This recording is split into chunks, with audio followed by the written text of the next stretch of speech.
sent you this video because they realized that they send you a lot of TikToks. So, all they have to say to you is, you think you have a way out of this? I'm going to keep sending you TikToks. And you're going to watch every single one of them. And you're going to enjoy it. And you think you can just simply walk away? You think you can block them? No. You don't have an escape. We will find you! I just don't understand why teachers have to act like such bloody Karens whenever we want to go to the bathroom. Like, it's just a regular day at school. You're working hard. Well, yeah, kinda, yeah. And then you have this sudden urge to pee. You ask the teacher, and then they're like, no, you're not wasting my lesson time on you going to the toilet. You should have gone at lunch. Yeah, hun. No. You see, let me teach you how the human body works. I didn't need to go at lunch. My food has to digest first. Yeah, I don't digest it straight away. Also, sometimes you get that slightest bit lucky, and then they're like, okay, just wait for Vanessa to get out. We don't want you two girls talking. No. Hun, let me get this thing straight. I don't like Vanessa. I don't think anyone likes Vanessa. So, we're not gonna exactly have a full-on conversation in the toilets. Like, what do you think it is, a mother's meeting? Make it make sense! My mother's first language is Spanish, so sometimes when I talk to her in English, she'll forget a word or two, but not a problem. She'll just create new words no one else was brave enough to use. She took my little cousins to the mall once, and this is what she told me when she got back. She was like, it was so cute. I took the kids on one of those, El Horse Tornado or whatever. You know what it is. I'm sorry. El Horse Tornado? I'm gonna need you to elaborate. And she was like, you know what I'm talking about. You put that attitude down, you put it down. I was like, okay, putting it down. Sorry. She said, don't try me. I'll kick your ass. And I was like, you don't need to kick my ass. Just put me in a horse tornado. I'll be terrified. You think you're funny? Mom, how would you act if someone said that to you in Spanish? Tornado de caballos. That sounds horrifying. She was like, okay, that's pretty funny. Merry-go-round, by the way. Okay, here's the challenge. You get to live in the biggest apartment in the world. It has a pool, multiple TVs, a movie room, everything you could imagine. But you can't live there without your first 3 ats. Like when you press the @ sign, the first 3 people show up, you have to live with them. Would you still live there? Tag these 3 people and see what they would want to do. This could get interesting. Okay, here's the challenge. You get to live in the biggest apartment in the world. It has a pool, multiple TVs, a movie room, everything you could imagine. But you can't live there without your first 3 ats. Like when you press the @ sign, the first 3 people show up, you have to live with them. Would you still live there? Tag these 3 people and see what they would want to do. This could get interesting. The closest object to you is the only thing you have to defend yourself during the zombie apocalypse. Duet me with your object, and let's see how screwed we are. Send this to whoever you wish. Roses are red, violets are blue, sugar is sweet, and so are you. But the roses are wilting, the violets are dead, and the sugar bowl's empty, and so is your head. Send this to someone you want to kick in the face. Twinkle, twinkle, you're so dumb. You look like a big fat bum. I should push you off a plane. Laugh at you while you're in pain. While you're falling in the sky, I'll watch as you fall and die. Please, I hate my brother.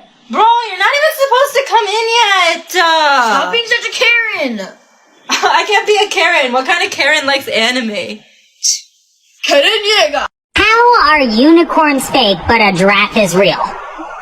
Like, what's more believable? A horse with a horn or a leopard moose camel with a 40-foot neck? Send this to your best friend. Roses are red, violets are blue. How can I be as amazing as you?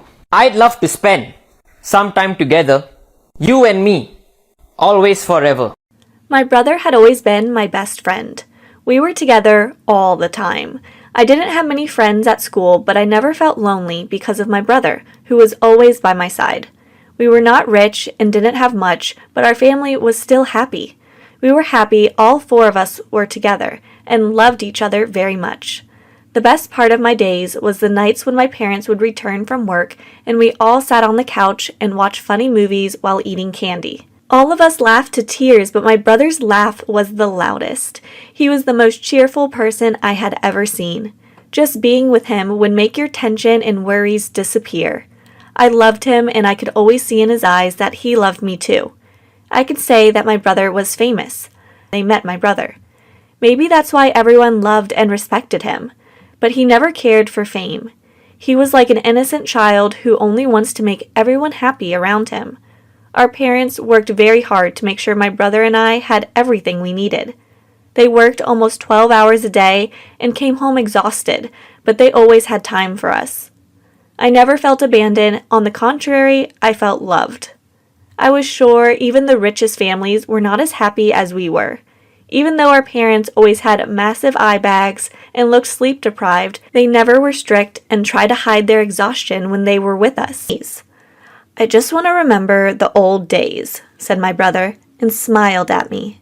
He was smiling, but he looked concerned, as if he wanted to hide his sadness with a smile. "Okay, let's do it after I'm finished with my assignment," I told him, and he agreed. After a few hours, we were already standing in front of the maze. The memories of our childhood days came to me, and I got excited. I wanted to remember old days too. "I'll run and you catch me," said my brother, and ran into the maze. In a second I couldn't see him anymore, but I didn't think much of it. I knew my brother was much faster than me, but I was not giving up and shouting, "I'm gonna catch you, you're gonna lose." I was laughing from excitement. But after a few minutes I couldn't hear his footsteps anymore, and I got worried. "Hey, I'm tired, let's stop," I shouted, but he didn't answer. I kept on shouting and running to find him, but he was nowhere. At first I thought he was trying to scare me, but an hour passed I could still not find him. It was getting dark and cold. I got out of the maze and ran into the house, thinking my brother got tired and stopped playing without telling me, but the house was empty. He was nowhere. I started shivering from fear. Where did he go? Did something happen to him? I started pacing up and down, calling him on the phone, but he wasn't answering. I called my parents and they got home immediately. They asked what had happened, but I couldn't say anything other than that we were just playing a harmful game in the maze. My parents started searching for him in it too, then in the yard and house, but it felt like my brother vanished without a trace. We had been searching for him till midnight. We couldn't even let ourselves think about something bad. At midnight, when we decided to call the police, I got a message from my brother. "I'm okay, don't worry." That's when I realized his bag and jacket were gone. We calmed down thinking nothing had happened to him, and he just decided to leave. But where was he? Why did he leave without a word? Was he even coming back? I sent him a message asking these questions, but he didn't answer. Even though we knew he was safe, we couldn't stop worrying. After 2 days, my brother showed up. He was wearing his jacket and holding his bag. He looked absolutely fine. He looked the same as before. Mom and Dad rushed to him and hugged him, asking what had happened.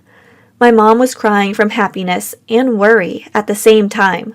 My brother came to me, hugged me, and apologized for lying to me. He looked at my mom, who couldn't stop crying, and suddenly my brother started crying too. I was shocked. I had never seen him cry before. "What happened, honey? You can tell us," said Mom and caressed his head. My brother was silent for a few minutes and then said that he and his classmate were planning to rob the house of the classmate's rich uncle. He said that the uncle is very rich and they've been planning for a month. They were going to steal the money from the safe and drive to New York to stay there for a while, or if things worked out, even live there. But when they were standing in front of the house, they couldn't do it. They spent observing the house for 2 days, but in the end, they couldn't do anything and left. My brother was crying, and it was clear he regretted his behavior. We were shocked by hearing this, but then understood him. He was just a teenager influenced by his classmates. The most important thing was he didn't do it. My brother was a good kid, and the goodness overweighed the lust for adventure. We didn't yell at him. He already felt really bad. Our parents scolded him and made him promise not to do something like this ever again. As time passes and we grow up, he realized what he had done and how wrong it was. He has been keeping his promise for years. Hey everyone, my name is Emmy. I have a 6-year-old brother named Malachi, who recently got himself in an awkward situation. See, our mom, Heidi, just recently got herself a smartphone and has been exploring all the wonderful corners of the internet that she's been missing. One day recently, she came across a popular kids' YouTube channel, Ryan's World, about a kid named Ryan who reviews toys. This gave my mom the amazing idea of creating a YouTube channel of our own featuring Malachi. While Malachi started off pretty enthusiastic about the idea, considering the fact that he'd been showered with new toys, his excitement quickly faded due to the demands of the job. 6-year-olds aren't meant to read scripts and shoot countless videos. They're meant to go to school, play outside, and take naps. Mom suggested that we keep making videos though, insisting that it would pay off. Malachi's video started out pretty small, with pretty much 0 subscribers and 0 views, other than our immediate family. Once our parents found out about the channel though, it grew just enough to have a small fan base and to make us a little money. Once the first YouTube check came in the mail, Mom was all in with the YouTube business, running to multiple stores in the hopes of picking up the hottest new toy for Malachi to review on his channel.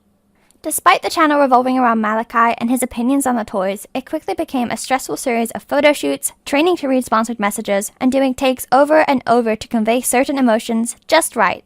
Malachi was very obviously growing increasingly frustrated with this routine, as playtime started to feel more and more like a chore. One night after Mom finished shooting one of the videos and uploading it to YouTube, I came into her room to confront her about our situation. Don't you think Malachi is a little young to be going to school and coming home to a full-time job? But why does he have to do it in front of a camera? Talking to an imaginary audience though. Why does he have to read messages for brand deals when he doesn't even fully grasp what an advertisement is? Is this for him or is this for you? The sharp stare became even more intense, moments before my mom let out a sigh. I wasn't sure if the sigh was out of personal realization or preparation to start yelling, so I stood up there quietly, waiting for a response. Finally, my mom speaks up. I'm sorry, honey. You're right. It's too much for him. I guess I was just really excited to be a part of something that was actually taking off. I'll let Malachi know he doesn't have to do any more videos if he doesn't want to. I was shocked, but relieved. Well, this doesn't mean it's the end of the line for the channel. Maybe you and I could start a new series together and keep it alive. So that's exactly what we did. And now Malachi happily plays with his new toys, stress-free, and Mom and I get to continue staying on top of the YouTube game. I'm glad I confronted my mom with something I felt was wrong, because in the end, she was understanding and expressed her reasoning behind our choices. Sometimes we just have to remember that our parents are people too, just like us. That was my story. I hope you guys enjoy. If you think it's good, give it a thumbs up and share with your friends. Stay safe and goodbye. Safe and goodbye.